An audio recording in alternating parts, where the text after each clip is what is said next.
A gente tem uma visão muito, acho que no Brasil até, muito equivocada em relação a parcerias, né? Porque a gente acha que as pessoas têm a obrigação de dar equipamento, né? Isso é uma coisa que, assim, eu nunca pedi nada.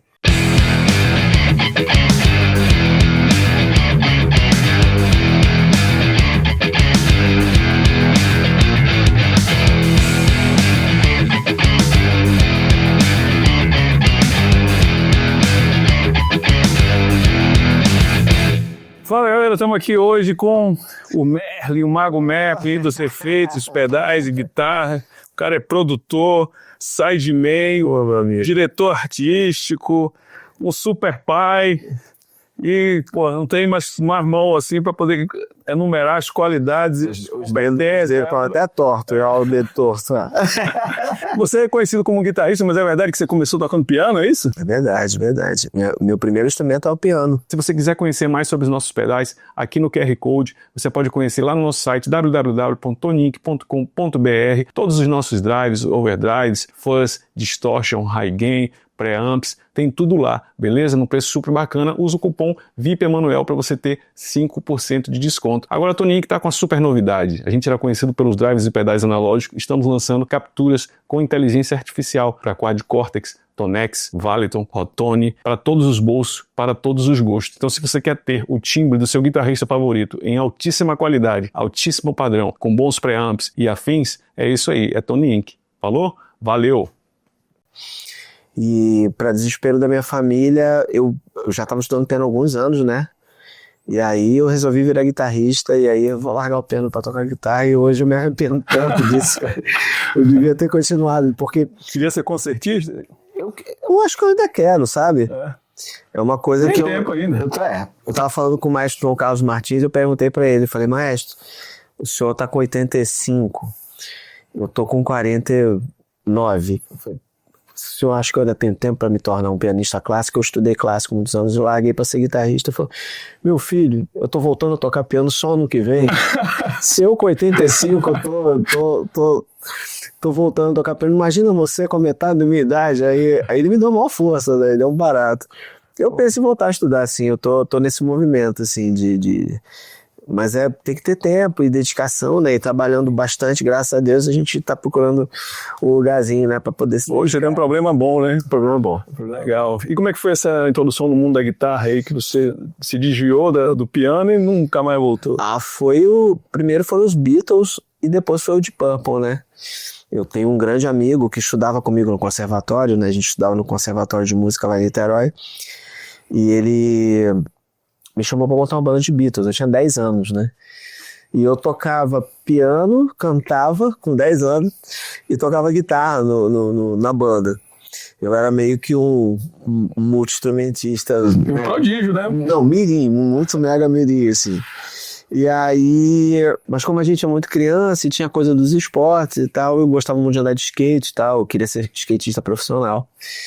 E aí falei com esse meu amigo, que é o Fábio Viseu, de jeito nenhum, vou arrumar um professor de guitarra rock pra você, a gente vai montar uma banda de rock. Falei, pô, legal, vamos nessa. E aí ele me mostrou Burn, de Purple, né? Falou, senta aí que você vai ouvir um negócio que você nunca mais vai esquecer. Eu lembro desse dia, cara, da gente da minha casa, no som do meu pai. Ele pegou o LP Burn, me deu na mão, pegou o LP, botou a agulha. Aí, bicho. Aí era o Blackmore com John Lord, eu já tinha coisa da música clássica. Eu falei, não, isso aí é o meu caminho, tá aí, tá. E os primeiros artistas do heavy metal, do rock, beberam muito da música clássica. Exatamente. E o John Lord, assim, talvez eu fale até pouco dele, porque foi uma influência muito grande, assim, até...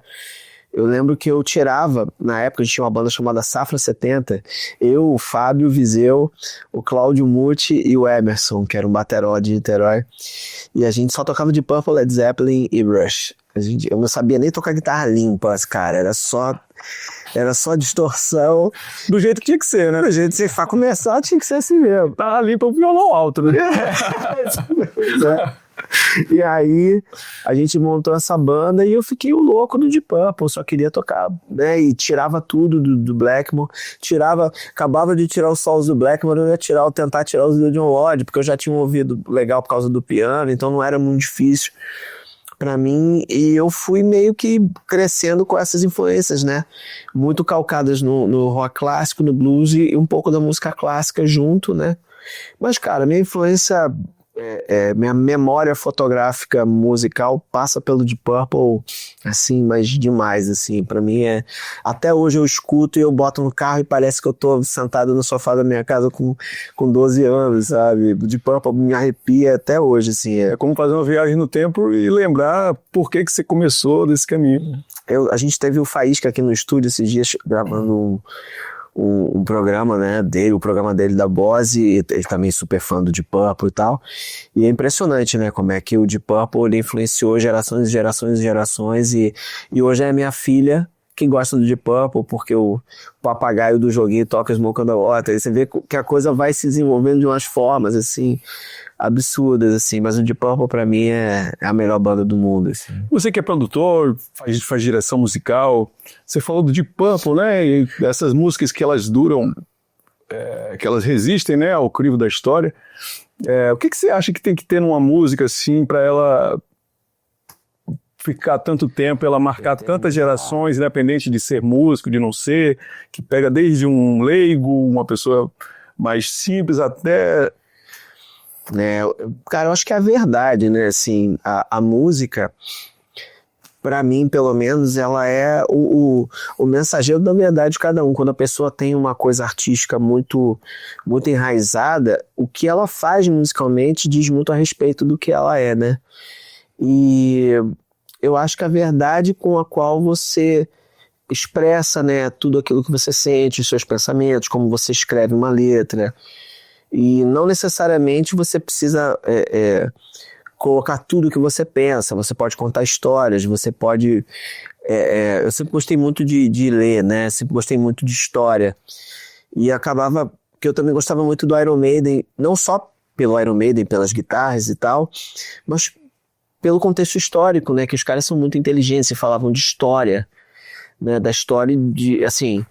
Então, eu acho que talvez o segredo para uma música se perpetuar como um clássico é justamente a verdade com a qual ela foi escrita e gravada. Para mim, ouvir Smoke on the Water é tão atual quanto qualquer gravação, né, que tem hoje. Então, essas pessoas que fizeram esses clássicos, né, eles viviam aquilo de verdade, assim, eles... tanto em termos de acreditar naquela soma de gênios ali, de pessoas junto naquela banda, quanto acreditavam no trabalho. Então acho que isso vai sendo colocado cada vez mais à frente. Você vê isso no Queen, você vê isso no Led Zeppelin, você vê isso no Deep Purple, você vê isso em tantas bandas que me influenciaram. A gente fazendo The Voice agora, cara, eu fiz o arranjo de The Show Must Go On, quer dizer, que é uma música tão atual, assim, você bota qualquer um, vai se arrepiar do mesmo jeito. Não tem, é atemporal, né? O Smoke on the Water, The Show Must Go On, Bohemian Rhapsody, são músicas que às vezes ninguém acredita, mas quando os caras acreditam, aquilo de uma certa forma transcende, né? Eu acho que a verdade é o que faz a música durar para sempre, assim, né? Muito legal você falar isso, me lembrou de uma fala do Lenin. O Lenin, ele retrata o artista como uma pessoa capaz de retratar o microcosmo do infinito, assim, como se fosse uma espécie de mensageiro de Deus. Bacana. Seja fazendo a tradução, né, de como seria o amor paterno, ou amor romântico, ou bandas como, sei lá, Alice in Chains, né, com aquela rebeldia, aquela angústia da juventude. Qual é o artista que você admira, assim, que você entende como um mensageiro divino, assim, que é capaz de, ao longo de décadas e anos, continuar criando, assim, coisas que de fato refletem a condição humana? Rapaz, eu acho que o Stevie Wonder, né? Eu tenho uma música, inclusive, que eu gravei no meu primeiro disco, chamada Stevie, que era um sonho que eu tinha do Stevie Wonder gravar comigo, aquela música, assim, fazer uma letra. E o Dan Torres, que foi meu parceiro que fez a letra, que é um super compositor, um irmão meu, que é inglês também, ele colocou uma letra maravilhosa e a minha vontade era que o Stevie Wonder gravasse aquela música comigo. Eu acho que o Stevie Wonder talvez expresse a maior... Eu tô falando assim de um, né? Que são vários, né? Tem o Gilberto Gil, que pra mim é um gênio. É um gênio absoluto, assim. Djavan. O Djavan, a gente tem aqui pessoas maravilhosas, mas eu acho que o Stevie Wonder é algo muito, muito absurdamente divino, assim. O que acontece ali emociona qualquer um, em qualquer época, em qualquer situação.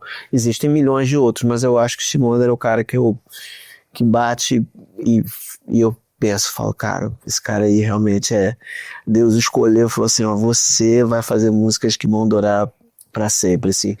E como eu sempre fui muito envolvido com a coisa religiosa da igreja, eu sempre fui muito, muito participativo nas coisas da igreja católica, enfim. E você vê o quanto, né, aquilo que você toca as pessoas de verdade, né? Então, realmente, a música para mim é uma coisa absolutamente divina e é a minha bússola, né? É um dom que Deus me deu a graça de poder desenvolver e fazer disso uma forma de viver, né? Então, acho que isso acaba também me ajudando nos percalços, nas épocas boas, nas épocas ruins. Assim, a música, ela tá sempre ali para me amparar, seja psicologicamente e espiritualmente, seja profissionalmente, assim, a música para mim é realmente uma mãe, assim, eu acho que vem um pouco dessa forma, assim. Legal você citar essa parte da formação religiosa. Eu ouvi uma história de que você tocou na banda que tocou com o Papa Francisco aí? Ah, sim. Não, isso foi uma coisa engraçada, porque quando eu soube da Jornada Mundial da Juventude, eu falei, pô, cara, eu não vou participar. Meus amigos todos iam participar de alguma forma, né? E eu falei, pô, mas logo eu não vou participar. E eu lembro que eu tava pensando nisso, aí o PH Castanheira, que era o meu chefe na época na Globo, um grande amigo meu, um grande irmão hoje, e ele me liga e fala assim, ó, tem a gig perfeita pra você aqui. Eu tinha acabado de falar com a Fernanda, falei, Fê, pô, não vou participar da jornada, meus amigos vão todos tocar, vai ser mó barato. E aí ele me convidou para fazer a Jornada Mundial da Juventude, e era um arranjo de Beethoven, de Bach, era Via Sacra, a encenação da Via Sacra tocada com música clássica e guitarra e banda, né? E era eu e o Serginho Knush. Nós gravamos a guitarra 2013, acho que 2013, se eu não me engano. E aí eu e o Serginho fomos pro estúdio, nós gravamos as guitarras junto, tocando eu e ele, assim, os amplos no boot, assim, eu e ele gravando os rock. A gente tem uns vídeos no YouTube, até depois eu te mando o link, que é muito legal. A gente gravando mesmo, tá vendo? Aquele coro maravilhoso, a orquestra, as guitarras. Foi muito legal, assim, foi maravilhoso. E foram, sei lá, 3 milhões de pessoas, assim. Foi um evento muito, muito maravilhoso, assim.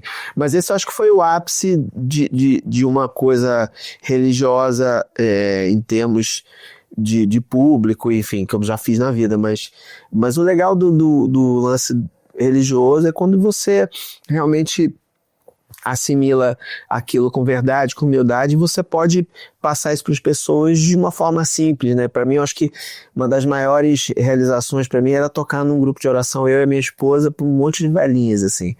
Ali era eu de violão de aço, minha mulher cantando e 30 velhinhas, assim. Ali era onde a gente se sentia mais no céu, assim, era uma coisa impressionante. É muito legal você ver milhões de pessoas, assim, mas eu acho que isso vale mais pro ego do que pra realização espiritual, assim. Quando você tá tocando e você vê que aquelas senhorinhas estão ali totalmente dentro da sua espiritualidade, assim, é muito gostoso, assim, é muito, muito legal. E a música, né? A música é espiritual, não tem jeito, né?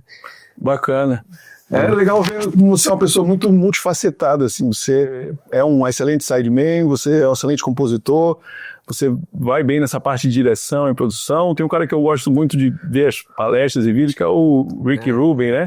Sim. E ele não se coloca como um produtor, né? Ele é um cara ali que chega até a ser meio coach, né? Que ele diz que o papel dele ali é ajudar o artista a expressar melhor a identidade dele ali naquele trabalho, assim. Como é que você vê o seu papel em cada um desses papéis, assim, né? Como sideman, qual que é o limite da criatividade e da leitura, vamos dizer assim, né? Da obediência, Eu acho que é o servir ao propósito, né? Assim, eu acho que até isso foi uma coisa que eu aprendi pra tocar na igreja, porque eu nunca fui um cara que fui pra igreja tocar pra realizar nenhum tipo de vontade de, não, porque eu quero tocar, porque eu quero... Eu já era profissional quando eu fui tocar na igreja, então ali eu servia ao propósito das situações, seja fosse na pastoral, no grupo de oração, e profissionalmente, trazendo isso para a realidade profissional, você quando está tocando com um artista, você serve ao artista, né? Você tem que estar ali para dar suporte artisticamente, em termos de sonoridades e tal, você serve aquele propósito artístico daquele momento. Quando eu vou acompanhar um artista, eu faço uma leitura muito, muito profunda do que eu possa realmente trazer para aquele trabalho. Ora, o artista ganha uma intimidade com você e te dá mais liberdade de você fazer o que você quer. Não, toca do seu jeito, eu quero que você toque do seu jeito. Que normalmente é como os artistas chamam um músico. Eles querem que o músico traga a sua identidade pro trabalho deles. Música do seu calibre. Não, mas eu nunca fui muito resistente zero resistente a críticas e a pedidos. Não faz assim, faz assado, tá muito assim, tá muito assado. Muito pelo contrário, todas as vezes que eu recebi uma chamada de atenção, eu tentava usar aquilo como uma forma de aprender uma coisa diferente do que eu estava pensando para aquele trabalho. E isso como sideman, né? Como produtor musical, é muito dentro do que o Rick Rubin fala. Você precisa extrair o que é melhor do artista. Às vezes o artista não sabe o que ele quer e ele está tentando achar a sua verdade e ele te pede um auxílio para abrir aquela caixa de Pandora dele ali. E tem hora que dá certo e hora que dá errado. Às vezes o artista você ganha afinidade, às vezes você não tem afinidade, aquilo não acontece direito, né? Mas na maior parte das vezes é sempre um sentimento de servidão à situação. A gente está produzindo um artista aqui no estúdio, é um super compositor, e é um diálogo muito bacana, assim, muito gostoso de você pegar a composição do cara e você tentar enxergar um quadro em branco, assim, né, que você vai pintar junto com o cara e você vai fazer chegar no ponto artístico aonde ele fique satisfeito e onde você consiga tirar o máximo da sua capacidade dentro daquele trabalho. Isso em termos de produção artística e musical de um artista dentro de um estúdio. Já em termos de produção mais artística, executiva, dentro de outras coisas, como você estava falando, de televisão e tudo mais, é você saber também servir ao propósito e lidar com os artistas e entender também que eles estão chegando numa situação onde o programa de televisão tem um interesse e o artista tem um interesse dele também. Você fazer isso acontecer de uma forma que os dois se sintam, que os dois ganhem com essa aparição na TV. Então, tudo é uma questão de você olhar para a situação como um todo e você tentar pegar todas as partes e fazer elas funcionarem de uma forma homogênea, né?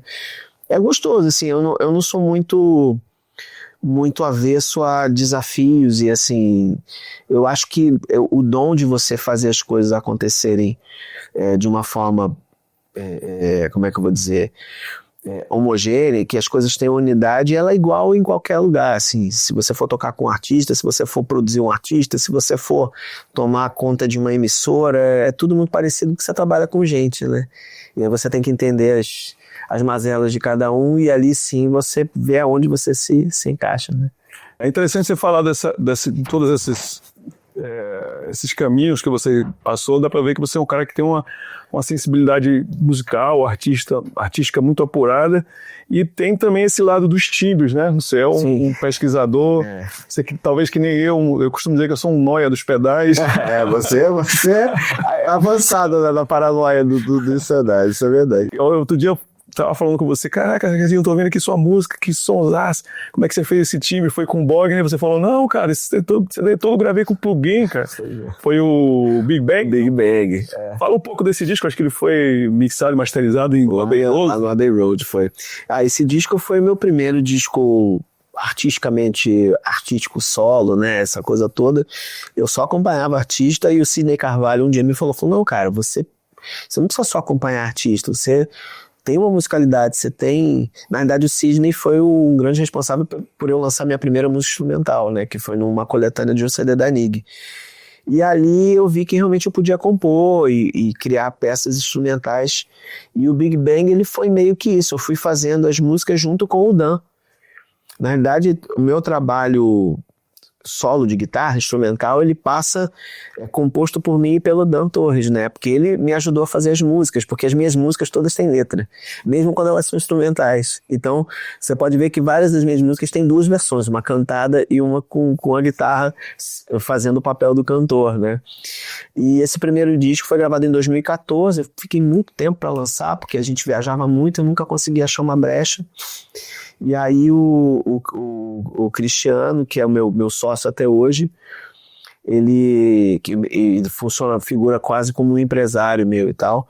Falou, não, a gente tem que lançar, ele botou pilha, a gente lançou o disco. A gente masterizou em Abbey Road e a gente lançou. E esse disco, eu gravei todos de plugin para fazer reamp.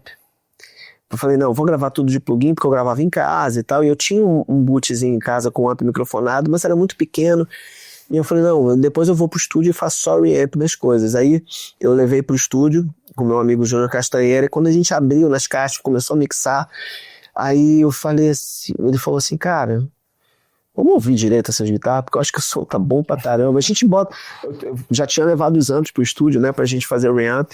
Aí eu vi uma, eu falei, pô, Juninho, acabou essa, né? Eu falei, vamos pra outra. Acabou. Até porque você toca, e você reage muito à sonoridade que você está ouvindo na hora que você grava. Então eu já gravei com aqueles amplos, era um GTR da Waves. Foi o GTR da Waves. O meu primeiro disco é basicamente todo gravado com o GTR da Waves.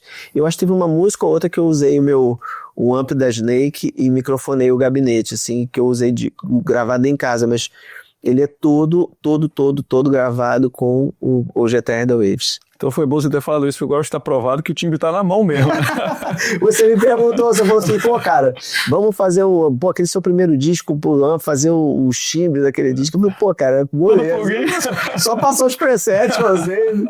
E é tão velho que eu, assim, até hoje eu tenho e até hoje eu acho ele bom. Engraçado, acho que por eu ter usado muito uma época, eu ainda acho o GTR da Waves muito interessante, mesmo sendo super, mega, hiper, ultrapassado, assim, né? Legal, você falou da parceria com a Nig, né? Você passou por várias marcas bacanas, né? A Sun, Bogner, Nig, Fire, Guitar Tech, Tony Ince. Sim.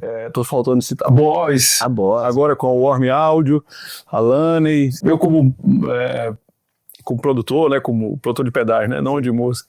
Sempre tem alguém falando, me dá um pedal, manda aqui o pedal, uma parceria, não sei o quê.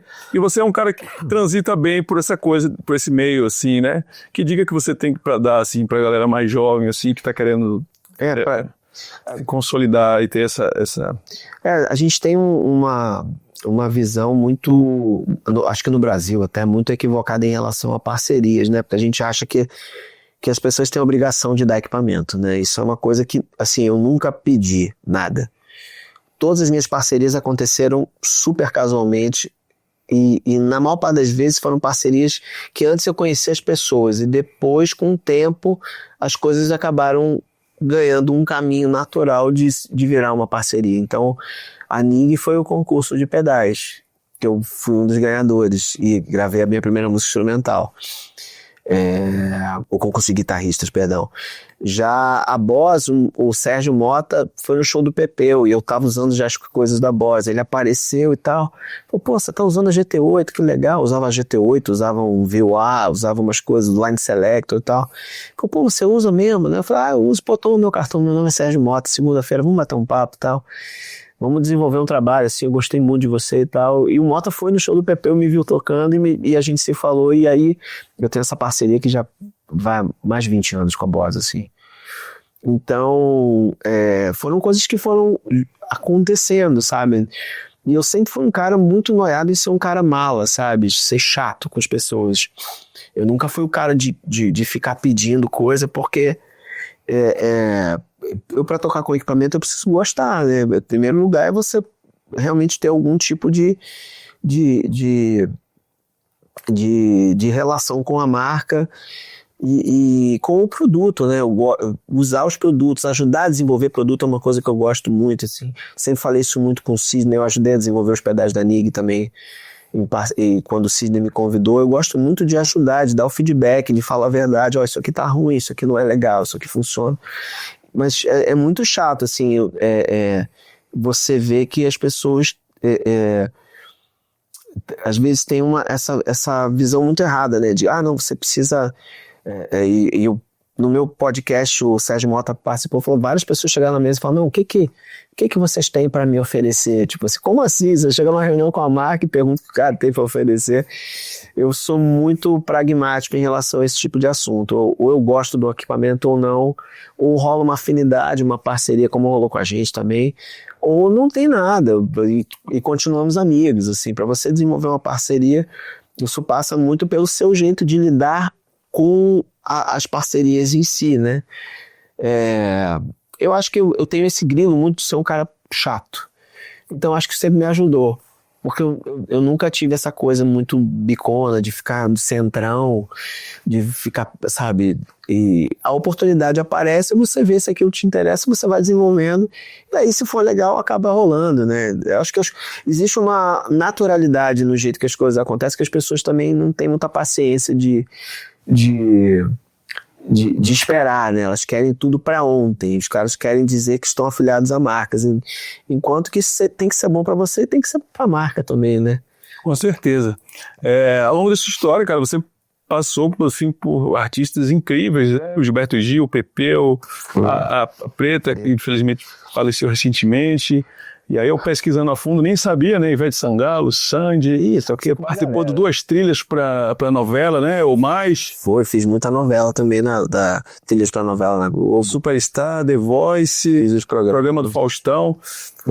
Quem é um artista assim que você teve oportunidade de trabalhar, que você se ajoelhou e falou, meu irmão, tô aqui para aprender com você? Eu acho que com todos.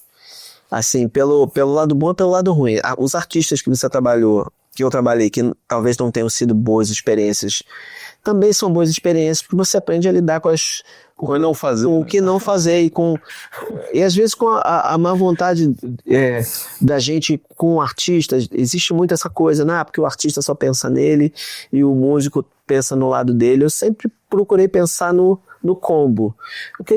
No que isso vai me trazer, o que isso vai me trazer de coisas boas e o que eu posso oferecer de coisas boas para o artista.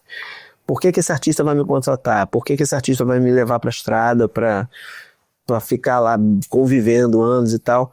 O Pepeu era um sonho, né? O Pepeu Gomes é um dos maiores Guitar Heroes. A gente acabou desenvolvendo uma relação de amizade muito profunda. Ele é meu padrinho de casamento. Eu tenho ele como não vou dizer um tio, né? Mas é quase um padrinho, né? Padrinho mesmo. Ele é o meu padrinho de casamento, meu padrinho de verdade. Padrinho da música também, né? E é um Guitar Hero. Ele foi um dos primeiros. Uma lenda viva. Ele foi o primeiro cara que eu, assim, na primeira vez que eu falei, meu Deus, não tô acreditando. Tipo, assim, primeiro ensaio com ele foi uma coisa absurda, assim. E não foi um ensaio, né? A minha relação com o Pepeu foi assim, eu e o Lessa, a gente ia gravar um disco de uma banda e a gente tava na dúvida se fazia isso ou não fazia. A gente recebeu um convite, a gente foi para um estúdio, vamos fazer, fomos lá ensaiar lá no Floresta e tal, e de repente o Pepeu Gomes entra. Eu falei, o Pepeu vai ensaiar no Floresta, maneiro, depois vou lá dar uma olhada e tal.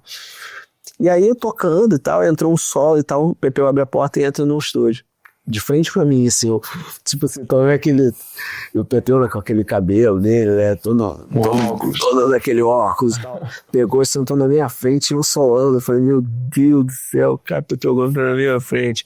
Aí assim que acabou o solo, o Pepeu olhou e falou assim, você é dos meus, hein? Aí eu falei assim, não, aí ganhou o brother.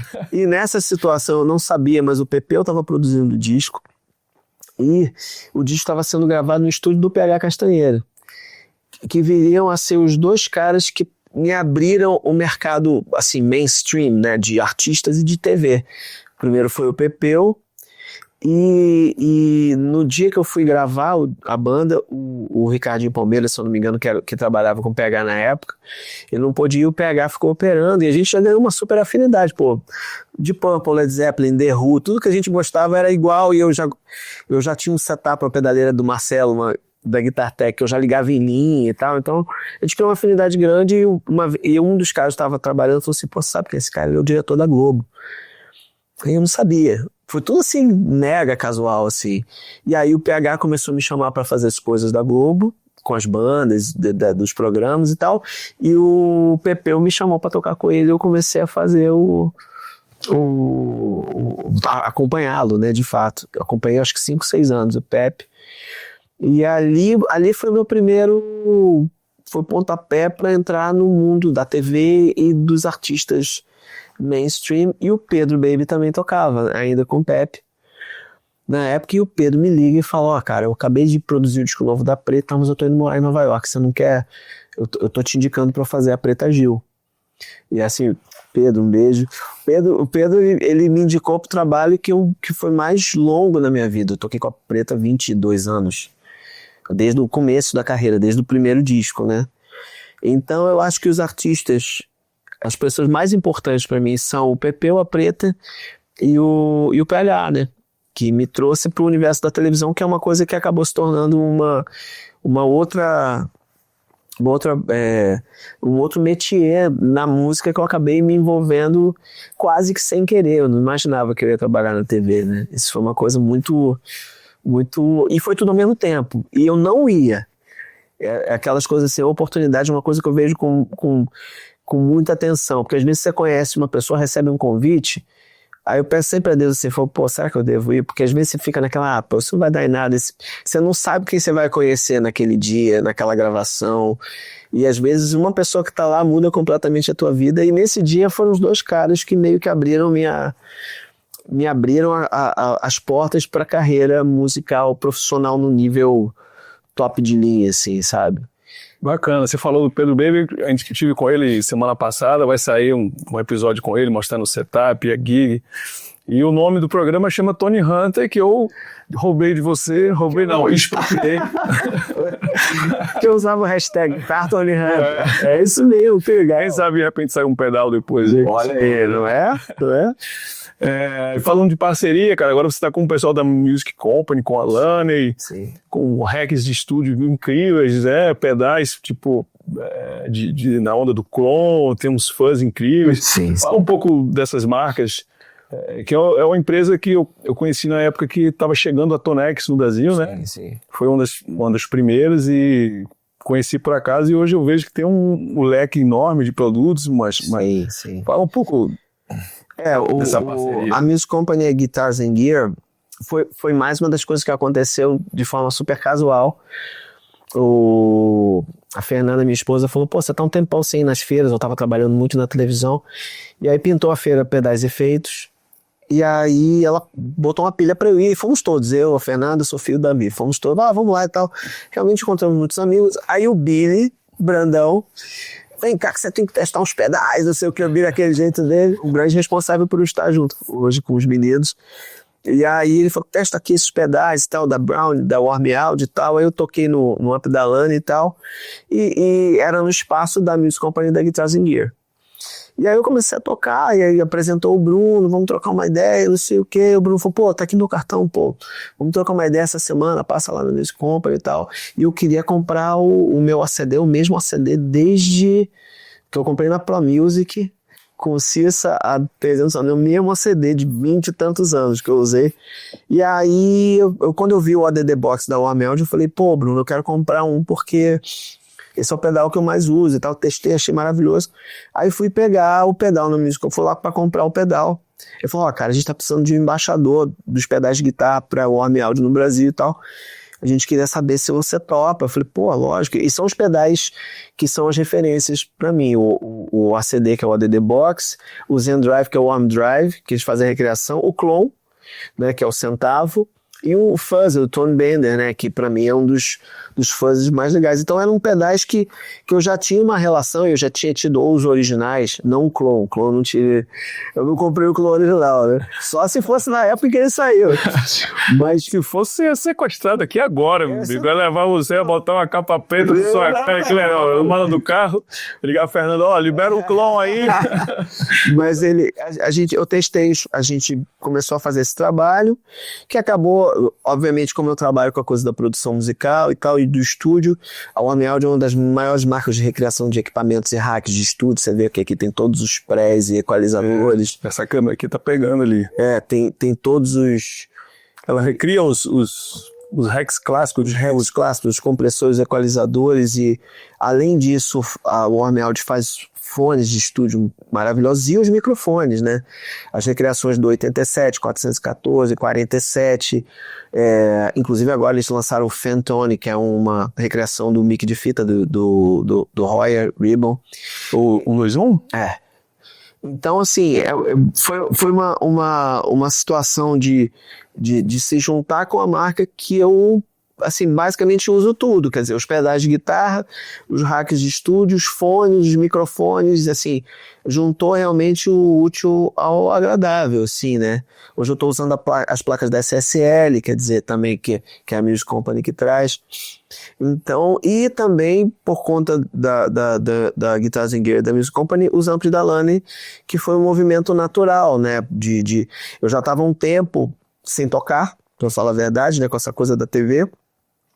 Voltei a tocar, e aí esse ampli que o Billy me colocou na frente é o ampli que virou o meu ampli mesmo, que é o Super Group do Tony Iommi, né? Então o LA100 é a versão que o... Eu acho que o Tony Iommi usava. Aí eles fizeram a LA30, que eu acho que eu testei lá na Pedais Efeitos. Exatamente. E ele tem os recursos a mais, né? Como é que é? Não, o LA30, ele não tem nada. O LA30, ele é grave, médio, agudo, presença e volume. E os canais para você ampliar igual um Plex. Mas ele não tem IR ou algumas coisas? O que tem IR é o LA Studio. É o que o Tor 4 tá usando. Bacana. E esse... É um timbre bonito de drive. Cara, ele é incrível. Ele parece um Plex mais malvadão. Acho que ele é um contemporâneo ali do Marshall Plex. E ele... O que eu gostei é que eu tava tanto tempo sem tocar, só tocando com simulações e campers e tal. Quando eu voltei a plugar o ampli, falei, cara, que saudade que eu tava, que eu não me lembrava, né? Desde que eu passei o meu blog, né, que eu falei, não vou tocar mais. Eu tive uma época que eu meio que larguei de tocar, não toquei mesmo. Fiquei meses sem tocar guitarra, sem pegar. Quando eu vim pra trabalhar com o Fausto, né? E eu achei que eu não ia tocar mais. Eu entrei numa noia que eu acho que deu, assim. E aí depois começa a faltar, né? Minha essência é tocar guitarra, né? Então, quando eu pluguei nesse amplo, que o Billy me mostrou os pedais da Brownie, os pedais da Worm e tal, a gente conversou, desenvolveu tudo isso, e é aquela história da afinidade, né? A afinidade é uma coisa natural, ela vai rolando, e aí a Fernanda me expulsou de casa. Não, ela não me mandou embora, ela só falou, olha, aqui... Te convidou a se retirar. Ela falou, olha, você agora vai fazer o The Voice, você vai fazer muito arranjo, só que não vai ser aqui no estúdio, o estúdio é meu, porque ela é locutora publicitária. E eu falei, bom, muito bem. Aí eu comecei a procurar uns lugares, e aí os meninos me adotaram, falaram, não, vem pra cá. E aqui a gente está fazendo milhões de coisas legais, assim. A gente tem um espaço que a gente está começando a fazer uns eventos direcionados para os músicos, guitarristas e tal. A gente está produzindo várias coisas. Eu fui convidado para fazer a direção artística da Orquestra Rock de Campinas, que também é uma empreitada deles, que eles fazem a direção. Aqui o estúdio, né, o Odd Sounds, que é um centro que envolve várias coisas na produção musical, né? Além da produção musical, do estúdio, a gente tem toda essa coisa de fazer conteúdo para as marcas, a gente tem todo é quase que uma organização 360 aqui, a gente pode produzir, fazer conteúdo, a gente tem aqui um polo de produção que vai super, super longe, assim. Temos um artista que a gente está fazendo o disco agora, eu estou produzindo o The Voice, estou fazendo tudo aqui na minha sala, fazendo aqui os arranjos, né, e produzindo com o Thor, que eu faço daqui. Quando eu tenho que fazer meus conteúdos de guitarra, eu faço daqui. Então aqui virou meio que a minha segunda casa. Se não a primeira, né, porque às vezes eu falo... Passa mais tempo aqui. Eu passo mais tempo, Fernanda às vezes pergunta assim, pô, você não vem para casa, não? E aqui eu perco a noção do tempo completamente, porque... eu começo a trabalhar e eu já descobri que eu tenho hiperfoco, né? E eu perco a hora facilmente. Eu começo a fazer um arranjo, começo a gravar, quando eu vou ver, passaram 7 horas. O meu recorde agora, fazendo The Voice, foram 14 horas. Que eu tive que levantar, eu falei, caraca, eu tô 14 horas sentado. Eu sou meio, assim, quando eu mergulho no negócio mesmo, eu não consigo mais sair, sabe? Eu tô até tratando isso com a terapia, porque eu sou um pouco intenso quando eu tô trabalhando. Mas aqui virou nosso point, né? E é um estúdio muito de guitarristas, né? Que sou eu, o Bruno, o Gustavo Scaranello, todos guitarristas fissuradíssimos, né, em timbre, em equipamento, e o papo é sempre ótimo, maravilhoso, os testes são os melhores, a gente tem todos os amplificadores clássicos do mundo aqui, então aqui é um estúdio que para guitarrista, então gravar guitarra aqui não tem nada igual, né? O interessante você falar essa coisa do hiperfoco. Há um tempo atrás eu vi uma entrevista com o Kiko Loureiro, que eu não consigo achar mais, que perguntam para ele qual é a quantidade de horas que tem que estudar por dia, assim. Ele fala, umas 8 horas. Aí o cara fica, mas como você consegue estudar 8 horas? Ele falou, cara, se você não fica dedicado a uma coisa com paixão tanto tempo, você devia estar fazendo outra coisa da vida.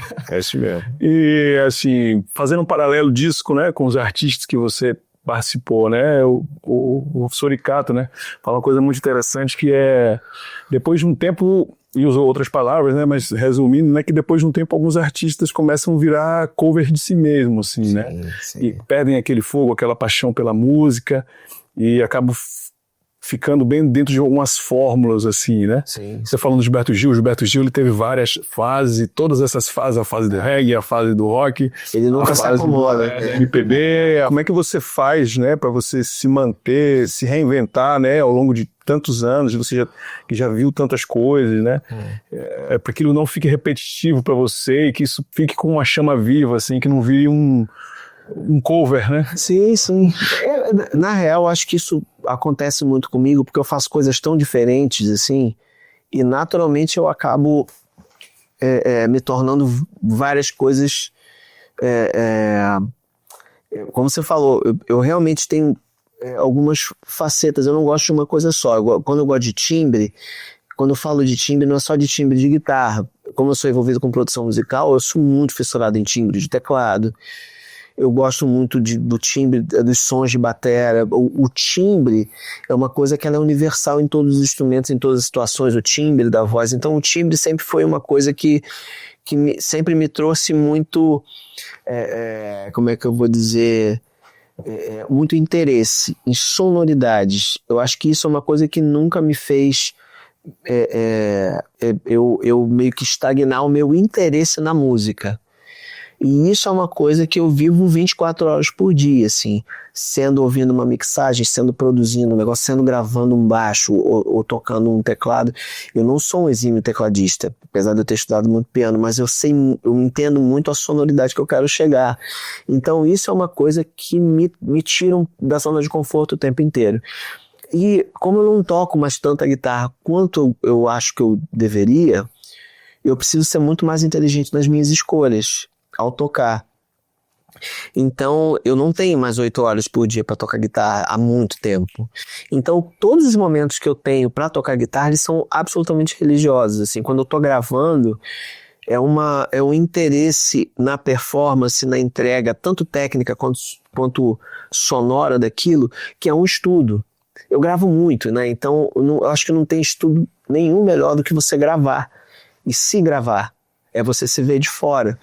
Então, isso para mim é um estudo que vale talvez mais do que muitas horas tecnicamente tocando. Não estou dizendo que não é necessário, muito pelo contrário.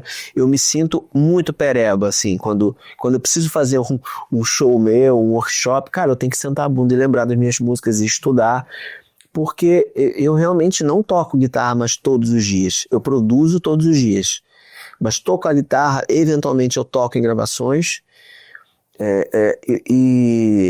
Por exemplo, em casa eu só consigo ver filme se eu estiver tocando guitarra, porque senão eu durmo. Então minha mulher quando vão ver o filme, ela já não briga mais comigo de ouvir a guitarra fazendo ela já pega a guitarra e fala, toma, senão você vai dormir.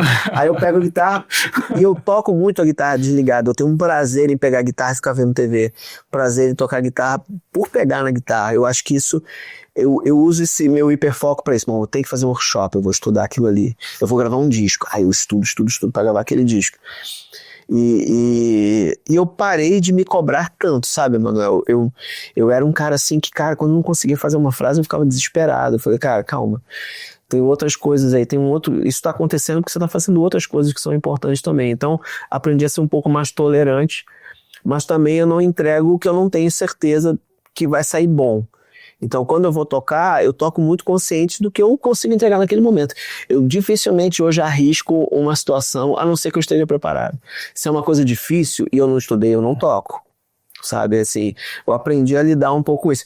Se você me perguntar se eu gostaria de estudar guitarra 8 horas por dia, talvez sim, né? Porque eu amo tocar guitarra, mas eu não tenho mais essa...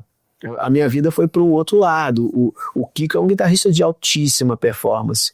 Em paralelo a isso, ele é um grande empresário. Então, assim, você vê que o cara, mesma performance que ele tem na guitarra, ele tem como um empresário de gestor da carreira dele, que eu acho incrível, né? Então, eu acho que você vai achando o seu caminho, cada um de um jeito, né? E uma coisa interessante dessa coisa técnica, como minha técnica foi piorando muito, eu fui começando a ser mais pontual em relação a poucas notas, assim, a tentar ser muito técnico na execução de notas pontuais. Então, acho que isso também me ajudou a me tornar um guitarrista um pouco mais melódico, mais musical. Você acha que eu não quero tocar igual o Van Halen, Malmsteen? Eu quero tocar igual a todo mundo, o Steve Morse. Estudei todos eles, mas aí quando você descobre que aquilo ali é muito direcionado para a música dele, o Eric Johnson, o Scott, pô, eu tirei tudo de todo mundo, mas eu não tenho. O Eric Johnson, ele toca exclusivamente o trabalho dele full time, então ele desenvolveu aquilo. O Andy Timmons, que eu tive muito contato, graças a Deus, foi uma experiência maravilhosa, toca guitarra o dia inteiro. Por isso que ele é assim. Então você vai meio que aprendendo a entender como é que é a sua vida e qual é o seu objetivo, né? E eu realmente parar de tocar guitarra, Emanuel, para mim foi muito bom, porque eu voltei a ter prazer em tocar guitarra, que era uma coisa que obrigatoriamente, como um guitarrista sideman, eu perdi durante um tempo, sabe? Eu fiquei meio... Uma coisa que você tinha que fazer, né? E aí eu chegava e não queria mais tocar, só viajava e tocava. Então, essa minha experiência na TV foi muito boa, porque eu fiquei realmente sem tocar. E aí eu vi a falta que fazia, e aí eu comecei a fazer coisas novas, e aí tudo passou a acontecer. E muitas das coisas que eu fiz nessa época, que ficaram congeladas, acabaram saindo depois, e se tornaram basicamente o meu trabalho, entre aspas, artístico e solo, né? Isso também foi muito interessante. Da mesma forma que você passou por muitos artistas, você já passou por muitas guitarras. PRS, Tom Anderson, né? Fender Gibson, Lick Hubbard, Brian Moore. Nossa. E você recentemente fez a parceria com a Music Maker e com a Hairton, né? Sim. Essa é a Hairton Telecaster. Essa é a sua assinatura ou não? Não. Eu não tenho nenhum instrumento nos meus specs da Hairton. Eu tenho algumas guitarras que a gente fez na Music Maker com o Ivan, né? Bem do meu jeito. Essa aqui é Frejó? Essa, se eu não me engano, é Alder e Maple. Captação sem mandanga. Belíssimo instrumento. Essa é maravilhosa. Mas a Music Maker, você tem uma assinatura sua, né? A gente fez, eu não vou dizer uma de assinatura, mas foi uma dentro dos meus RM specs, assim, né? A primeira foi uma guitarra que é uma Strato com braço de jacarandá imperial e violeta, corpo de Frejó, e era uma guitarra feita para gravar programas de televisão, sem ruído, sem... Uma dourada, né? A primeira foi a primeira que o Ivan fez. Mas as primeiras que ele me disponibilizou para usar, justamente porque eu vinha para São Paulo fazer o programa da Xuxa e eu tava em turnê com a Preta e eu ia ter que ficar andando com equipamento para lá e para cá, eu precisava montar 2 sets. A minha parceria com a Sam já tinha acabado. E aí eu já ia fazer uma Les Paul com o Ivan, é o especialista de Les Paul maior especialista de Les Paul, né, do planeta. E aí eu pedi pro Ivan, falei, Ivan, eu queria, você me empresta 2 instrumentos para fazer o D4? Porque eu tô viajando muito, ele me emprestou, e mesmo que uma parceria começou, não era nem para ser uma parceria, eu ia mandar fazer uma Les Paul com ele. Ele deixou uma Les Paul, que é a minha Les Paul até hoje mesmo, e essas Les Pauls têm histórias engraçadas, porque eu acho que era uma foi pro Torquato, uma foi pro Marquinhos Vasconcelos, uma foi pro Suricato e uma veio para mim. E essa guitarra foi a primeira que já ficou comigo e nunca mais me desfiz. Aí ele fez a minha primeira Strato, que era uma guitarra super versátil, super silenciosa, super estável, né, para fazer esses programas. E aí a gente foi desenvolvendo instrumentos, fazendo guitarras de acordo com as necessidades que eu tinha, né.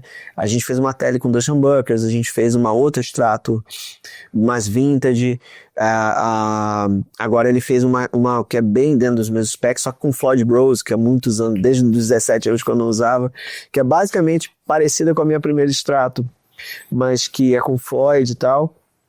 Então minha parceria com o Ivan, ela é muito legal, assim, há muitos anos, e esse mesmo esquema, foi uma coisa muito, muito natural, e eu fui começando a usar as guitarras do Ivan, e isso acabou combinando com a Hairton, que ele é o designer, né, das guitarras também. A gente começou com os violões, depois com as guitarras, e eu uso hoje as guitarras da Hairton e da Music Maker, e fui parando de usar as outras, porque eu estava usando já, as outras eram feitas para mim. E todas as guitarras que eu tinha alguma coisa que eu não gostava, sabe? O braço não sei o quê. Não, ela é muito barulhenta, nisso aqui não dá pra usar. E eu fui encostando a Tom Anderson, a Suhr, aí a Gibson, aí foi tudo ficando meio encostado. Aí chegou uma hora que eu falei, cara, eu só tô usando as guitarras do Ivan mesmo. E aí eu realmente uso basicamente só as guitarras que ele faz, inclusive as Hairton, né? Quais elementos que você pegou de cada um desses instrumentos legais que você passou, assim, que você achava que não te atendia 100%, e aí que você casou com o Ivan depois? Eu assim, usava muito a Fender e Gibson. No começo, acho que é o que a gente mais, assim, é o som que a gente quer chegar, Fender e Gibson. Les Paul SG, 335, Strato, Tele e você, assim, dentro desse universo eu tive várias Fenders, várias Gibsons, e comecei a gravar, e tinha coisa da afinação, eu falava, afinação, e comecei a, obviamente, seguindo o Torquato, Vini Rosa, os caras que são os meus gurus, assim, né, caras que já gravavam muito, que já eram produtores. Eu vi o Vini e o Torque usando muita Tom Anderson, e PRS, e obviamente isso foi um caminho natural para mim. Comprei minha primeira PRS ali, eu vi uma diferença grande para se trabalhar com uma guitarra que, nossa, não tinha, é uma Ferrari, né? Você sai de uma Fender American Standard muito boa, que já é um instrumentaço, para uma Paul Reed Smith que custa 5 vezes aquilo, quando você pega, você fala, velho, me achei aqui numa parada. E aí não tem como desver, né? Não dá pra desver. A Paul Reed Smith é uma guitarra, e a minha era uma Pré-Factory, uma Custom 22 e tal. Foi uma guitarra que eu usei anos, tocando com muitos artistas, gravei muitos discos. E ali eu acabei migrando para Tom Anderson, muito por causa do Cissa, né? O Cissa na Pro Music, as guitarras apareciam, já me avisava, né? Aí eu ia lá, fazia milhões de rolos com ele, e dava uma corcada, uma mariola, um pedal, e aí pegava uma Tom Anderson. Se a gente é nóis de pedal, o Cissa é o traficante, né? O Cissa era o nosso HD. Cissa, muita saudade de você. A Pro Music deve ser o maior acervo de instrumento usado aí do Brasil. Foi pra mim, eu tinha um caderninho. É super, assim, todos os meus periféricos eu comprava lá e tal. Eu dou graças a Deus que o Cissa não é agiota, que senão com certeza já não tinha. Eu tava perdido também, mas a minha PRS, as Tom Anderson, a Suhr acabou sendo uma parceria que depois acabou acontecendo, mas eu usei muito tempo, assim, as Tom Anderson e as Paul Reed Smith e tal, e são instrumentos muito bons de se trabalhar. Influenciado muito pelo Torquato e pelo Vinícius, pelo Vini Rosa. E aí passou um tempo eu usando isso, eu comecei a me achar, como eu gosto muito de blues e tal, comecei a me achar muito gourmetizado, sabe? Eu falei, cara, eu tô perdendo um pouco da minha essência guitarrística principal, que é o Blackmore, que é o Stevie Ray e tal. Cara, aí eu tentei numa paranoia, vendi todas as guitarras, comprei tudo de Fender e Gibson. E aí fiquei usando Fender Custom Shop e fiquei um tempão só tocando de Gibson, aí 335, virei o cara roots de novo. E aí foi muito bom, porque eu tava sentindo falta do trastejadinho, eu comecei a entender. E aí pintou a parceria com a Suhr, que foi uma outra coisa, e com a Bogner, meio que ao mesmo tempo, né? Que foi quando o Raposo veio pro Brasil, aí montou aquele timezinho, timezinho ótimo, que foi o Matheus, o André Nieri, o Arthur Menezes, eu e a Lari. A Lari. Marcelo Barbosa também, não? E o Barbosa, eram uns 6 guitarristas, eu não posso esquecer ninguém, foi o Barbosa, O Ranieri. Inclusive o Barbosa que me apresentou os Bog, né? Eu sentei ali e toquei no Goldfinger. Também não tem como desver. Que, aliás, foi ele que me fez encontrar um amplo que foi o amplo que mais caracterizou o meu som, foi o Barbosão. Senta aqui, não, o seu amplo não é o Shiva, senta e toca aqui no Goldfinger. E ali eu tenho um vídeo no YouTube, inclusive. Esse vídeo tá do Marcelo me mostrando aí, eu assim, ó. E ali pintou a parceria com a Bogner e o time era o Barbosa, eu, a Lari, o Arthur Menezes, o Nieri, o Assato. E aí ali eu tive acesso às guitarras da Suhr e comecei a usar quase que exclusivamente por um tempão, que são guitarras incríveis também, maravilhosas. Então assim, eu tive uma passagem muito profunda por todos esses instrumentos muito bons, né?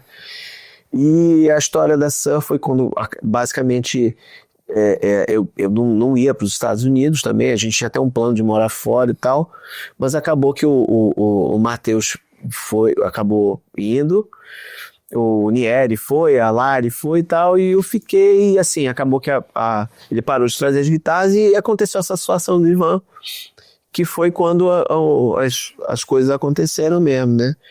Mas eu continuo achando as Suhr maravilhosas, isso aí são instrumentos que me fizeram entender o que era um bom instrumento de fato, né, Manuel? Assim, e ali eu trouxe essa herança para as guitarras do Ivan.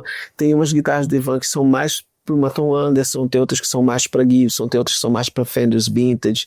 Depende muito, assim, da situação. Mas o que eu gosto nas guitarras mais personalizadas, assim, especialmente quando são feitas para mim, é que eu acho que tem o carinho do Ivan, né? Dele botar a mão, sabe, eu sinto isso no instrumento, assim como eu tenho guitarras do Luigi até hoje, que é um luthier lá de Niterói, maravilhoso, um dos meus maiores amigos, desde que eu tenho 14 anos, quer dizer, eu tenho uma Les Paul e uma Tele que pra mim não tem igual, assim, são instrumentos únicos, feitos à mão, então eu acho que tem um carinho, né? O cara fazendo aquilo pra você, do jeito que você quer, bota o captador que você quer e muda aqui, shape esse braço, eu acho que isso pra mim me interessa muito mais do que ter uma guitarra de linha. Continuo gostando, né, obviamente, das Fenders, Gibsons e, enfim, Tom Andersons, mas é uma questão de que foi ficando uma coisa meio que eu não usava mais, eu já não estava tocando e estava com um monte de guitarra, eu estava vindo morar em São Paulo, eu queria fazer uma grana e tal, foi aí que eu vendi o Bogner, foi aí que eu meio que não vou tocar mais, e aí, graças a Deus, isso não se concretizou, eu continuei tocando. O legal é você falar de história da Fender e da Gibson, que são meio que casa da mãe, né? Ou seja, quando a gente tá meio perdido, ou quando as coisas dão errado, a gente não sabe pra onde ir, a gente volta pra Fender e Gibson, não tem jeito. Uma boa Fender e uma boa Gibson, seja o modelo que for, são assim, são pilares do time, pilares da sonoridade, você vai ali errar, buscar pra trazer, né? Não tem jeito. A Gibson e a Fender pra mim são as guitarras realmente padrão, assim, né? Que melhor caracterizam a sonoridade da guitarra em todos os aspectos, né? E falando um pouco de equipamento, assim, né? Qual foi a guitarra mais subestimada, assim, que você já tocou, que você não dava nada, e que quando você tocou, você falou, pô, isso aqui, ninguém dava a bola, e quando você pegou assim e falou, cara, que tem um... Algumas. Eu tive uma Fernandes Strata, comprei na Pro Music, com captadores queimados, paguei R$800, eu lembro até hoje.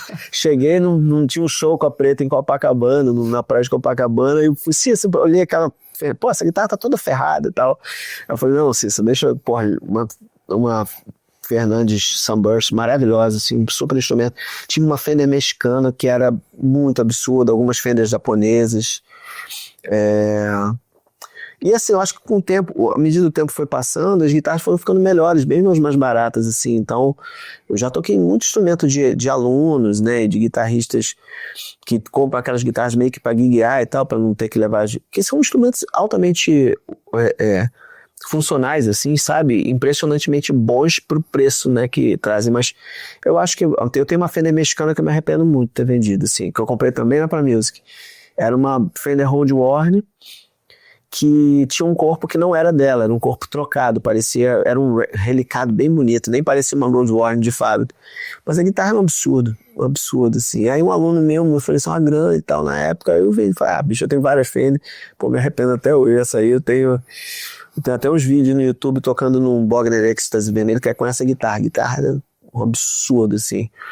Mas eu também não tenho muito essa coisa, cara. Eu quando gosto da guitarra, pode ser a guitarra que for, eu me adapto, sabe? Eu não tenho muito essa coisa, porque o braço é assim, ela é muito barulhenta. Eu arrumo utilidade pra qualquer guitarra, eu acho uma utilização específica, assim. Na pior das hipóteses, eu afino em sol aberto e uso pra tocar slide, assim. Eu nunca tive muito esse grilo, assim. Mas guitarras baratas e boas, hoje a gente tem bastante, né? Acho que não é difícil de achar. Eu acho que tá muito fácil para quem quer começar a tocar guitarra hoje. E ao mesmo tempo acho que isso é um problema, porque tá tão fácil que as pessoas, nem na época a gente tinha que tocar com a guitarra que tinha, era tonante, a minha primeira guitarra foi uma Golden. O amor pela música era maior que o amor pelo instrumento, né? Agora é o contrário, né? Agora Então eu acho que assim, um bom instrumento hoje, para quem quer aprender, tá muito mais fácil de se adquirir, né, do que... E falando de timbre de amp, assim, qual que é o amp pra você que é a casa da avó, assim, que você sempre se busca aqui, vai pra lá e não sei o que, mas você sempre acaba voltando. Eu sempre tive duas referências muito fortes, assim, pra mim, que um é o Deluxe Reverb da Fender, que é o de 22 watts, e o outro é o Marshall, o JTM45 ou o Super Lead, né, são os amps que eu considero o melhor som limpo e o melhor som distorcido. E o Goldfinger é uma síntese desses dois. Exatamente, e aí indo pro Goldfinger, pro Bogner, ali eu achei uma sonoridade que eu nunca tinha visto realmente, que era um amp de 3 canais, basicamente, ainda com os bushes e tal. Então, reverb de mola maravilhoso. Reverb incrível. Foi um ampli que ali eu gravei muitas coisas, assim, os discos dos Underdogs, o meu disco em Los Angeles foi todo gravado com o Goldfinger. No caso foi o Super Lead, que era um outro modelo. Mas assim, eu acho que o ampli que eu mais gravei coisas assim que parecem comigo, gravei em Nashville, gravei o Goldfinger, assim. Eu acho que é o amplificador mais completo. Mas eu tive Vox, eu tive vários bugs, então eu passei por todos eles. Um outro amp que eu gosto muito é o OnStar, que eu tive um Shorthead 100 watts, que é um amp que eu também, de certa forma, me arrependi, sabe, de ter vendido, porque ele tinha um som limpo maravilhoso, um crunch incrível. O Goldfinger pra mim foi foi assim, a epifania dos timbres, né? E só que ali eu entendi também que eu precisava tentar, de certa forma, tirar o som que eu queria do que eu tivesse, né? E ali depois desse momento, eu continuei gravando um pouco e acabei me desfazendo do Goldfinger.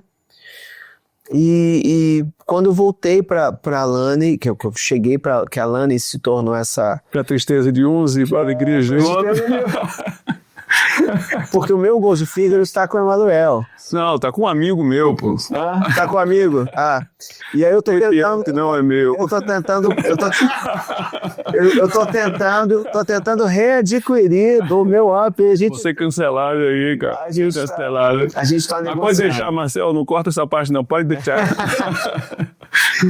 Esse ampli vai acabar voltando, ele vai acabar indo para aquele hack ali. Calma. Vamos conversar. Depois a gente faz uma foto do hack. Tem um espaço ali, ó, separado pro Goldfinger ali, do hack. Só você me vender sua alma aí. O que eu tô usando hoje de amplificador e que eu consegui trazer dessa experiência toda de todos os amplos, inclusive do Goldfinger, é o Supergroup, o de 30 watts, que é o que ele tem aquele som limpo de Marshall, de você jumpeia o canal e tal, mas ele começa a saturar realmente ali no 2, no 3, e aí começa aquele crunch médio Marshall maravilhoso. Então quando eu vou tocar ao vivo, quando eu toco, eu uso ele sempre até ali e uso os pedais para eu ter. Agora o som limpo dele é incrível, maravilhoso. Quando eu preciso de uma coisa que eu preciso ter um headroom sem distorcer, eu uso um loud pedal da Lani, que aliás tá aqui, ó. Deixa eu até mostrar. Ele é pedal, é amp, né? Tudo, né? Pois é. Eles são maravilhosos. É o Lionheart? Esse é o Lionheart e esse aqui é o Ironheart. Esse aqui é da estrada, hein? Já tá... Não, esses aqui são mega super... Então ele usa mesmo. E não é conversa pior. E esse aqui é o que eu uso. Na real, ele é um cabeçote de 60 watts. Você espeta direto no lugar do dente. E ele tem impulse. que você pode setar e colocar o seu impulso predileto. Também são iguais? Não São iguais. São dois modelos diferentes, um baseado no Lionheart e o outro baseado no Ironheart. Esse já tem uma distorção mais porrada, né? E um canal limpo. E são signature do Tom Quayle e do Martin Miller. Que inclusive tiveram no Brasil, a gente fez um evento chamado Learning Fest, que eles vieram justamente pro lançamento desses pedais. Tirei foto com o Martin Miller lá na NAN. E o Mura, isso. E os timbres dele são maravilhosos, hein? Os vídeos dele na internet. Às vezes melhor que os timbres originais das não sei quem faz. Impressionante. É verdade. E o que acontece com esse... Esse aqui é o meu Coringa, isso aqui anda comigo full time, porque ele, além de ser um ampli de 2 canais, ele tem 2 canais, né? Um canal limpo, um canal distorcido, ele tem o boost, ele tem um reverb maravilhoso, várias opções de EQ, e ele é MIDI, ele tem impulso, ele tem auxiliar, ele tem USB-C, e ele é como é que eu vou dizer? E ainda tem send return, né? Caramba. Então, assim, pra eu fazer uma coisa de gig mesmo, tipo, vou usar um ampli, vou usar minha pedaleira, normalmente eu levo ele, que eu posso ligar ele espetado na linha, né, direto, já é um direct box, e eu posso usar ele no gabinete se eu quiser. E cara, o som dele, dos pedais nesse canal limpo aqui, pra mim é tipo assim, é o mesmo timbre do Rec do Ironheart? É baseado neles, mas às vezes eu tenho a impressão de que esse aqui, por exemplo, o canal distorcido, ele tem um pouquinho mais de drive. Eu acho que o Lionheart é mais baseado numa onda mais pros Fenders, né? E esse aqui já tem um canal de distorção, são canais idênticos, mas esse aqui já é um pouco mais distorcido. Esse aqui certamente é baseado num canal dos 300 canais do Ironheart, do cabeçote, né? O que é o Ironheart, o Lionheart e o Supergroup. Bacana. São os 3. Esses dois são mais modernos, né? O Supergroup é mais na onda. Exatamente, é mais roots, assim, né? E a gente tem os cabeçotes, né? Que também, o LA Studio, o Lionheart Studio, que são de meio watt a 5 watts, se eu não me engano. Mas que falam alto pra caramba. Falam alto pra caramba. E você também tem o mesmo lance dos impulsos, de ligar direto, e enfim. O conceito de ampli mudou muito, né? Que antigamente, né, o Jimi Hendrix... o ampli ficava no palco e ele era a referência do show, né? Exatamente. O microfone, muitas vezes ele era o CA. Exatamente. Você não precisava microfonar o ampli porque tinha aquela parede enorme e o som vinha daquilo, né? Hoje em dia, não, né? Hoje em dia a gente tem outro conceito, né? Você pode falar um pouco mais disso? Essa coisa do timbre de linha, dessa coisa do mundo digital entrando para as gigs mais profissionais do mundo, né? O The Edge usando Ruby e Ben usando lá. Isso é uma coisa muito, muito polêmica, né? Eu lembro que uma vez eu coloquei que o ampli ao vivo, lá no Starling, a gente participei do podcast dele 2 vezes, e numa delas eu falei, cara, o ampli ao vivo para os profissionais caiu em desuso por conta da dificuldade de se encontrar bons amplos na estrada, e para facilitar, você não está fazendo seu disco, você está tocando com um artista, está todo mundo de linha, o palco é limpo, quer dizer, é uma situação que o ampli ele se torna como é que eu vou dizer, não é o teu show, né, que você pode levar o seu ampli, e aí um monte de gente falou, não, mas é porque o artista que morava nele já morreu, se o cara não usa um ampli, aí o pessoal dramatiza, né, e aí vira uma treta, e fala, um pouquinho o cara toca ali, cara, eu penso da seguinte forma: primeiro, eu não gosto de ser chato. Eu sempre gostei de trabalhar Então, se numa situação eu preciso usar um fone e tocar de simulador, eu toco. Agora, se eu posso usar meu ampli e é conveniente que eu use, é um show meu, aí eu levo meu ampli. Eu tenho prazer em carregar meu amplificador, ao contrário do que muita gente pensa. Mas é uma discussão muito boba, sabe? Tipo, o que funciona bem para uns não funciona bem para outros. Eu acho que, inclusive, o fato de hoje os guitarristas não terem tanto acesso mais aos amplificadores como a gente teve, faz com que eles tenham mais dificuldade de tirar o som, porque o cara chega com uma pedaleira com 128 presets, ele não tem nenhuma referência, né? E não tem referência nenhuma de um amplificador de verdade. Então, às vezes o cara toca bem, mas não soa bem porque nunca ouviu um ampli de verdade. No máximo um som de CD, né? E o ampli de verdade ele é mais difícil às vezes de tocar do que um simulador. Um Plex não é aquele som bonitinho. Nossa, E é uma coisa que é interessante, porque eu nunca toquei com muito ganho, eu nunca fui um cara de high gain, eu sempre fui um cara de tocar com som crunch pro podre, assim, ou pro fuzz ou pro um crunch de blues. Eu nunca fui um cara de heavy metal e tal. Então eu sempre fui assim, meu ganho nunca passa, sei lá, nunca vai no 10, no 11, nunca foi. O meu ganho ele é sempre muito moderado e eu tenho um boost para alguns momentos e tal. Só que você meio que perde um pouco como é que o ampli soa quando você conhece o ampli para você tentar traduzir aquilo no equipamento de linha. E uma coisa que eu sempre fiz, por ter estúdio, né, por muito tempo, eu sempre tive os amplificadores e sempre comparei os amplos microfonados com as simulações. Então eu sempre fiz uns presets, para a GT100 eu fiz uns presets baseados no meu ampli, não era um impulso, não era uma imagem, não era nada, era uma coisa do meu ouvido, de eu pegar ali e tentar copiar o meu Marshall ali na GT100, aí fica igual, você fala assim, cara, não fica igual, mas você vai tocar também de um jeito que vai fazer com que eles sejam mais parecidos, porque é você que está tocando, né? E eu uso qualquer coisa, cara. Eu uso Kemper há, sei lá, 11 anos, desde que eu fui tocar lá no The Voice, por causa do Torquato também. Então, assim, o Kemper eu nunca vendi. É um aparelho que eu uso muito para gravar, que eu conheço muito. Eu uso muito as pedaleiras da Boss para tocar ao vivo, pela durabilidade. E também gravei muitos DVDs e shows em linha com o equipamento da Boss. Então, cara, e usei tudo da Line 6. E eu nunca tive nenhum tipo de preconceito. Se é útil, eu vejo, funciona pra mim, legal. Pô, esse aqui eu achei difícil de mexer. Aí eu me deixava meio de lado. Mas assim, eu posso dizer que talvez os equipamentos que eu tenho há mais tempo são as GTs, né, da Boss, que eu venho usando desde a 5, 3, 6, 8, 10, 100, 1000 e agora o VG800, conheço muito bem. E o Kemper, né? Isso são equipamentos que eu uso em linha. Agora, isso aqui na linha é um absurdo também, um puta som.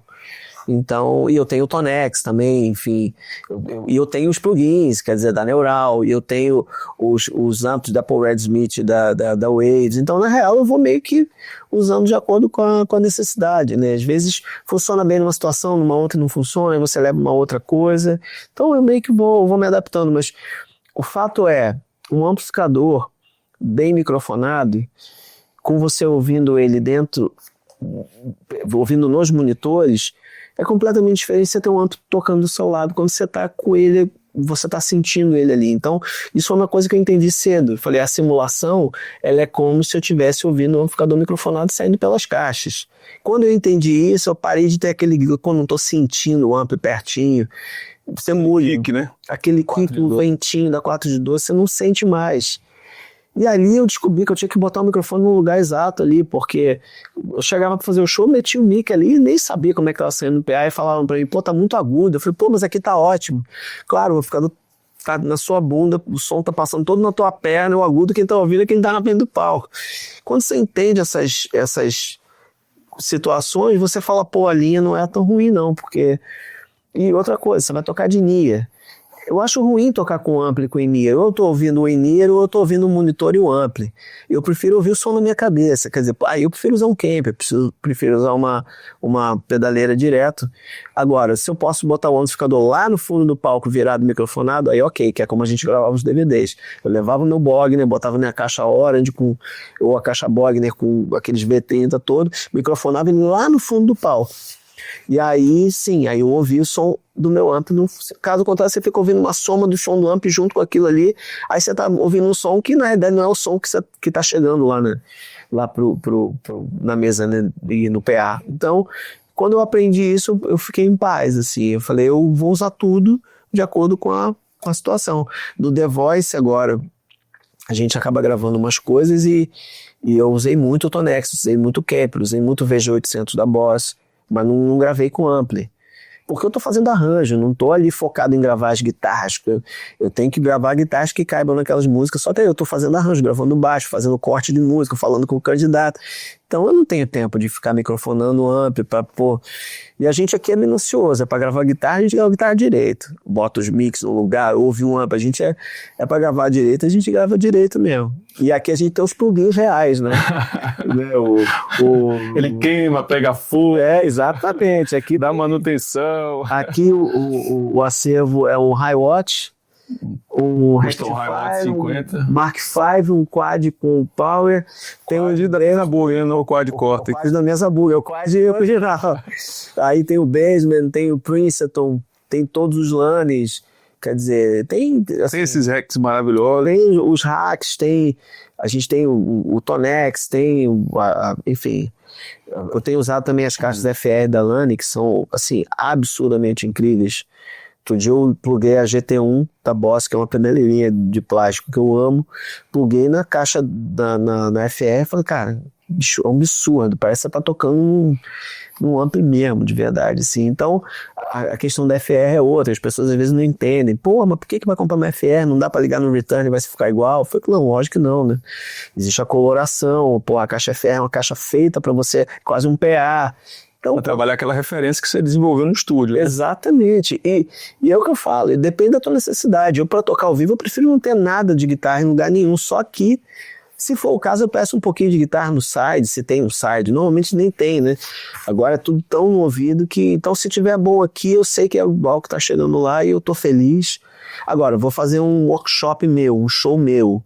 Aí eu boto meu amplo, aí eu toco um dia, vou tocar num bar com o meu trio, aí eu quero ouvir meu amplo, aí é outra coisa, são situações diferentes. Eu acho que para cada situação você tem uma solução, né?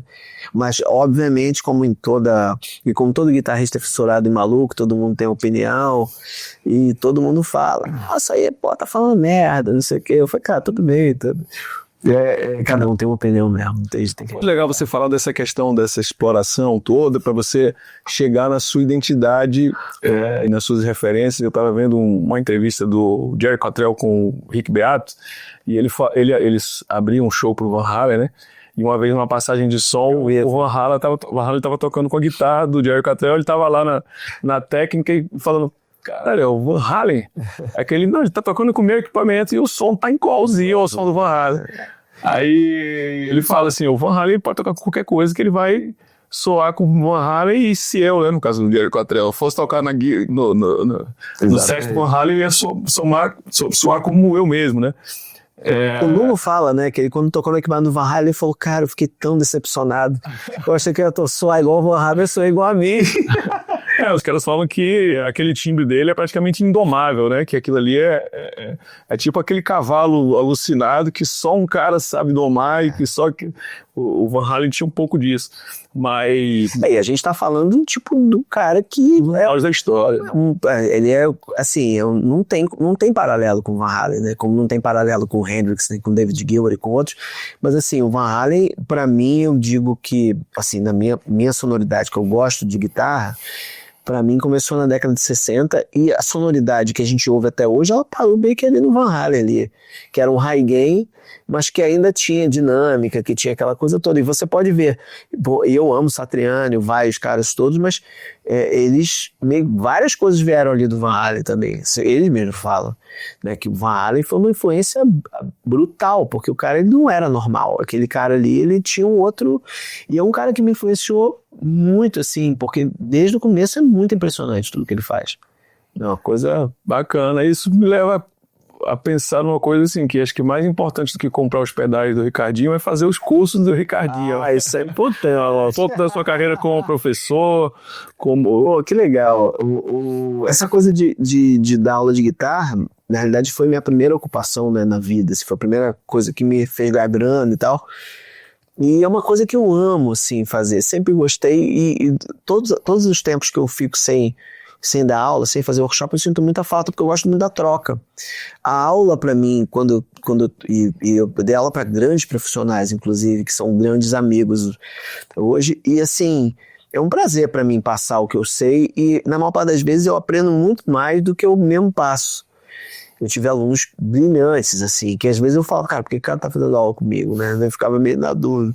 Mas dar aula, eu acho que é a forma mais bacana de você se relacionar e entender os problemas dos outros. Talvez eu seja um cara bem articulado profissionalmente, porque eu dei muita aula de guitarra, lidei com pessoas muito diferentes, assim. E eu dei aula por, sei lá, muitos anos, assim.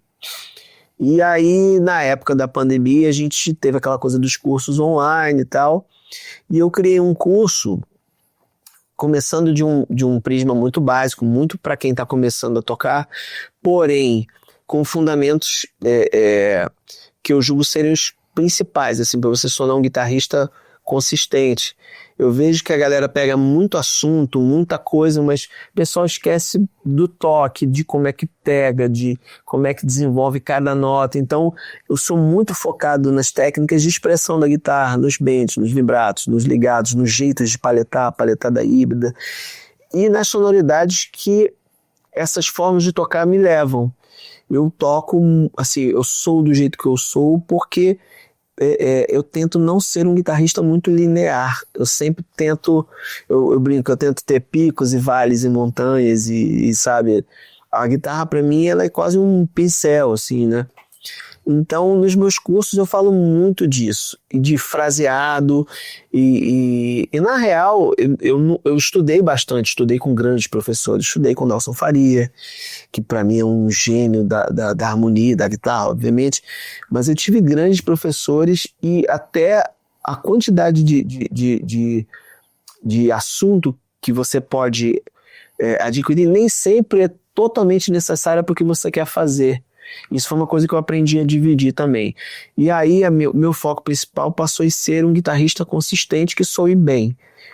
Se eu sabia todas as sobreposições de acorde e improvisar em todas as harmonias e tal, eu sempre fui muito interessado e sempre estudei, mas nunca foi o meu foco ser um guitarrista complicado. Digo, em termos de entrega, eu nunca pensei em ser um Alan Holdsworth ou um Scott Henderson, gostaria de ser, obviamente, mas nunca tive nem o tempo, porque para eu trabalhar eu precisava de coisas muito simples, só que muito bem tocadas. E o meu curso, o primeiro, Guitarra Melódica, foi muito baseado nisso, né? Em como é que você pega a guitarra e toca realmente como um profissional, com firmeza, com certeza das notas. Você vê guitarristas que às vezes tocam muito, mas que o timing é ruim. Você vê guitarristas que tocam muito, mas que o timbre é ruim. E o timbre não é um problema do equipamento, porque o cara também às vezes não sabe onde ele quer chegar em termos sonoros, né? Então esse curso, que vai inclusive entrar em promoção agora de Black Friday, que é o pacote do Guitarra Melódica, e eu estou lançando um novo curso, que é a Biblioteca de Frases Prováveis e Improváveis, volume 1. Que, na real, durante muito... Vai ter mais outros? A minha ideia é fazer vários volumes, porque eu sempre fui um cara de catalogar licks e frases dos guitarristas que eu gosto, assim. Eu tinha um caderninho que eu anotava frase do Eric Johnson, frase do Steve Moss, frase do Gary Moore, frase do Blackmore, frase...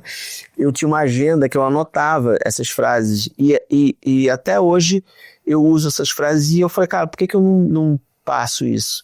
Vai ser um curso super barato, que na realidade é um módulo, basicamente, é uma mini curso, mas eu chamei de Biblioteca de Frases Prováveis e Improváveis porque, assim como o Blackmore pegava uma coisa simples e fazia aquilo se tornar uma coisa ligeiramente diferente, é o que eu tento o tempo inteiro, que as minhas frases elas não sejam óbvias, não sejam tão manjadas, apesar de serem frases baseadas no blues, no rock, e a gente também está lançando esse novo... É o volume 1, vão ser 15 frases, e eu faço um pedaço do curso só falando de frase e fraseado, né? Que são coisas muito diferentes. Uma coisa é você ter um lick, uma frase, que é uma carta na manga, e a outra coisa é você realmente ter um jeito de conduzir os seus improvisos, que é o seu fraseado, de uma forma mais complexa e musical, né? Então, basicamente, o meu foco tá... E principalmente na galera que está começando a tocar. Porque eu sinto que o pessoal não sabe muito por onde começar. E eu acho que o grande caminho é realmente tirar repertório e pegar os fundamentos básicos para você ganhar firmeza no instrumento, e aí você ir aumentando o teu conhecimento gradualmente. Assim, esses cursos online? São online, estão no Hotmart. A gente durante um tempo eu deixei eles um pouco de lado, e agora a gente está voltando a trabalhar forte com essa... Até a pedidos mesmo da galera do Instagram, do YouTube, eu recebo bastante... Pô, cara, você podia fazer um curso de timbre. A gente vai atualizar os cursos de timbre também, porque na época que eu falei de timbre, os equipamentos eram outros, né? Já tem um tempo, agora já mudou, já tem muita coisa nova, o impulso response não tinha na época ainda. Então a gente vai atualizar isso e vai ser super acessível, assim, vai ser uma coisa bem... E como eu não posso mais dar tanta aula presencial, a aula online ela acaba funcionando como como uma forma também de você poder passar isso para frente, né? E tem workshop também, né? Sim, tenho feito eventualmente uns workshops. Eu montei o Rio, cara. Eventualmente eu faço concepção guitarra com o Eric, que é um super parceiro. A gente agora, aqui no estúdio, a gente vai começar a fazer uns eventos também voltados para os guitarristas fissurados. A gente já vai ter um agora que é segredo, mas daqui a pouco a gente abre isso também. E eu montei um trio, cara. Eu montei uma banda para tocar minhas músicas, que sou eu, o Edu Luke, que é um exímio guitarrista também, e na realidade ele toca muito mais do que eu. Aí quando eu vi, eu falei, não, toca baixo comigo, porque se eu tocar guitarra no meu show vai ficar ruim pra mim. E na realidade ele me salvou, porque o baixista que tocava comigo, o Chimba, um dia não pôde fazer um show, e o Edu, ele é um super produtor musical de publicidade. Eu vi ele gravando um baixo, ele postou no Instagram uma propaganda do Mercado Livre, que ele que fez ele que faz a produção musical de várias propagandas dessa. Eu liguei pra ele, na hora que ele apareceu, eu falei, cara, eu tenho um show, toca comigo. E a gente montou esse trio com ele, o Alan e o Edu, e a gente tem tocado eventualmente aí, feito uns sons instrumentais. A gente deve gravar 2 músicas novas. A gente tô curtindo tocar guitarra, ou assim, de tocar mesmo, né? Maravilha. Tava aqui com o Ricardinho Marins, cara. o homem de 1001 Bombril. Faz tudo bem feito, né? Não é a minha boca, não. Obrigado por ter cedido esse tempo aqui. A gente tá aqui quase 2 horas de conversa que passou bom demais. voando nesse estúdio maravilhoso aqui, que acho que eu vou dormir aqui hoje. Pô, pode dormir, cara. Aqui eu tenho dormido Tem um sofazinho aqui. Bastante. Tem um sofá aqui. Eu tenho dormido bastante aqui, inclusive, né? Tem Airbnb aqui? Não, a gente vai estar pensando aqui em pegar essas salas de cima e chamar os amigos para ver os expulsos pelas esposas, os caras que querem ficar até mais tarde tocando. É só vir para cá. Cara, é verdadeiramente um sonho esse espaço aqui. Obrigado ao Ricardinho. Pô, é um prazerzaço. Pô, isso aí. E, pô, vamos fazer mais um pouquinho lá em cima com a guitarra ou tá já? Vamos fazer um som. Vamos fazer um som. Bora fazer, vamos nessa. Então, beleza, vamos dar uma volta no estúdio aí. Vai, tchau, tchau.